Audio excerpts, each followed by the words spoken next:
ते केलं. सगळ्यांच्या माहितीकरता सांगून ठेवतो का त्यांच्या कॉपरेशन म्हणजे सगळेच मी जी नावं घेतली आता इंडस्ट्री, रहिवासी संघ, नगरसेवक हे सगळेच त्या मिटिंगला हजर होते. तर त्यांनी जितके फास्ट घेतलं त्यांना या टेंडरची डिटेल माहित होतं, किती टक्के अभाव आलाय, काय आलं, कधीचं टेंडर हे सगळं माहित होतं. देवेंद्रजी फडणवीस आपले माजी मुख्यमंत्री आताचे उपमुख्यमंत्री यांचं कॉन्ट्रीब्युशन फार मोठं आहे.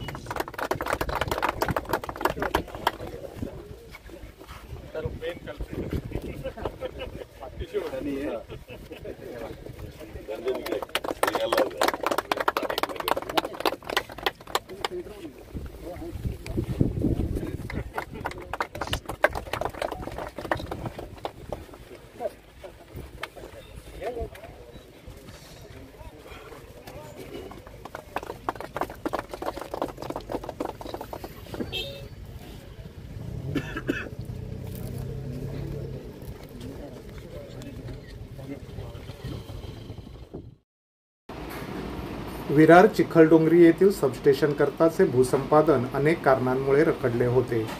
महावितरणच्या प्रस्तावित 222 केव्हीच्या सबस्टेशनचे भूमिपूजन आज अखेर 18 सप्टेंबर रोजी दुपारी लोकनेते तथा आमदार हितेंद्र ठाकूर आणि महावितरण व महापारेषणच्या अधिकाऱ्यांच्या प्रमुख उपस्थितीत नालासोपारा विधानसभा मतदारसंघाचे युवा आमदार क्षितिज ठाकूर यांच्या हस्ते झाले. तब्बल 137 कोटी रुपये खर्चाच्या या सबस्टेशनचे काम येत्या 24 महिन्यात मार्गी लागेल असा विश्वास महावितरणच्या अधिकाऱ्यांनी व्यक्त केला आहे. हे आमचं जमीन संपादन इतकं रखडलेलं होतं, परंतु तहसील ऑफिसपासून ते मंत्रालयाच्या मंत्री महोदयापर्यंत आप्पासाहेबांनी जी मदत केलेली आहे, प्रत्यक्ष फोन करून, प्रत्यक्ष भेटून आणि त्याचबरोबर दादा, तर त्यामुळे ह्या जमीन संपादन जरी सरकारी जमीन असली तरी ते 4-5 वर्षांनी लांबलं. शेतीसाहेब म्हटले बघा, बरोबर आहे तुमचं, परंतु यामध्ये बरेचसे म्हणजे मध्ये असे अडथळेत गेले होते, परंतु ते विनासायासपणे आम्ही पुढे येऊ शकलो आप्पांच्या त्या सहकार्यामुळं आणि दादांच्या त्या सहकार्यामुळं. आणि आम्हाला प्रत्येक वेळेला मंत्रालयातून फोन यायचे की तुम्ही लगेच निघा, कलेक्टर ऑफिसला पोहोचा, हा मार्ग निघालेला आहे. आणि त्यामुळे असं व्हायचं की आम्ही तिथे गेलो, आम्ही पोहोचल्याबरोबर आम्हाला पहिले सांगायचं की आप्पांचा फोन आला होता, सगळं झालेलं आहे, तुम्ही हे घेऊन जा. त्यामुळे आज आपण प्रत्यक्ष कामात सुरुवात बघतोय ते मी म्हणेन की याच्यामध्ये सिंहाचा वाटा आप्पांचा आहे, क्षितिजदादांचा आहे आणि त्यामुळे आम्ही हे करू शकलो. त्यामुळे इथून पुढचा आम्ही अडथळा म्हणणारच नाही आहे.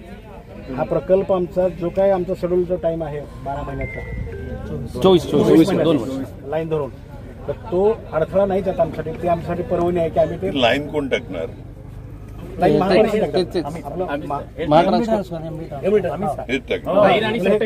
आणि सबस्टेशन हे कंबाईन कॉन्ट्रॅक्ट आपलं, लाईन अधिक सबस्टेशन. त्यामुळे आता असं नाही की ते काम थांबलंय त्यामुळे हे होत नाही, झालं तरी होत नाही.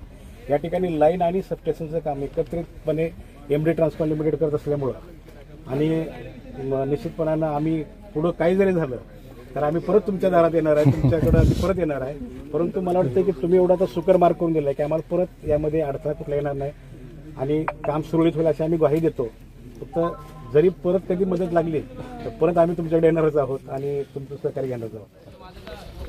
गावकरी इकडूनचे सगळ्यांच्या सहकार्याने हे काम करायचे 165 कोटीचं साधारणतः काम आहे. इकडे आपल्या एसी साहेबांनी सांगताना सांगितलं जमिनीच्या प्रकरणापासून आम्ही इन्व्हॉल्व आहेत. बऱ्याचशा मीटिंग म्हणजे ती कामणची असेल जागा, इकडूनची असेल, तर सगळ्या इंजिनियर तुमचे अधिकारी जेवढे जास्त फॉलोअप करतील तेवढं लवकर. आम्ही या कामाला मदत करण्याकरता बसल्यात. आता ह्याच्या पुढे एवढं मोठं 165 कोटीचं 20x22 ह्याचं सबस्टेशन इकडे होते. 9 किलोमीटरची लाईन तुम्ही बोलली, त्यातले मॅनग्रोव्ह असेल, दुसरे कोणते प्रॉब्लेम असतील, फॉरेस्ट असतील. भागवत साहेब, श्री साहेब, तुम्हाला मी एकच सांगतो का येत्या 4-6 दिवसात संपूर्ण ह्याचा प्लॅन घेऊन आपण बसायचे आहे. तारीख तुम्ही सांगा. आपले सगळे पूर्वज या 15 दिवसात आशीर्वाद द्यायला येतात आपल्याला. श्राद्ध पक्षात जास्त चांगला असतं माझ्या हिशोबाने.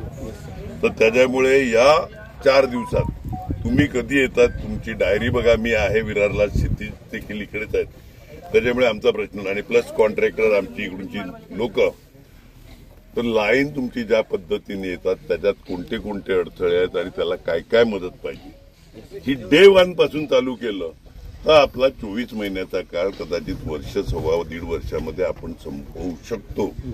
आणि त्या दृष्टीने ज्या काही मॅनग्रोथचं शेल इकडे असेल ज्या ज्या डिपार्टमेंटमध्ये जातील त्या सगळ्या अधिकाऱ्यांना, कारण का 90 पासून मी आमदार आहे आणि त्याच्यात बघतो का डिपार्टमेंट टू डिपार्टमेंट कॉपरेशन कधीच नसते. म्हणजे गव्हर्नमेंटचंच काम आणि गव्हर्नमेंटकडून म्हणजे एमएससीबीचं काम आणि कलेक्टर किंवा रेव्हेन्यू काहीतरी वेगळं अशा आहे याच्यातला भाग नाही, परंतु एकमेकाला नाचवण्यामध्ये जो तो आपली पॉवर दाखवतो.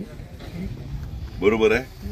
तर तिकडे आम्हाला कुठेतरी मध्ये पडायला लागते. या 4 दिवसात आपण लाईन आउट आणि सगळं घेऊन बसायचं आहे, जेणेकरून इकडे नुसतं नारळ फोडला कॉन्ट्रॅक्टरचं काम झालं आणि मग तो रखडत काम करेल हे चालणार नाही. तर त्या हिशोबाने आपण याच तुमच्या वेळेनुसार अगदी आम्ही रविवार, दसरा, दिवाळी, क्रिसमस, ईद सगळ्याच दिवशी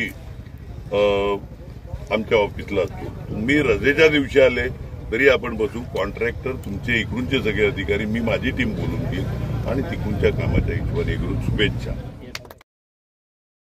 या विद्युत केंद्रातून पुढील 1.5 ते 2 वर्षांत वसई सर्कलला 100 मेगावॉट वीज पुरवठा उपलब्ध होणार आहे.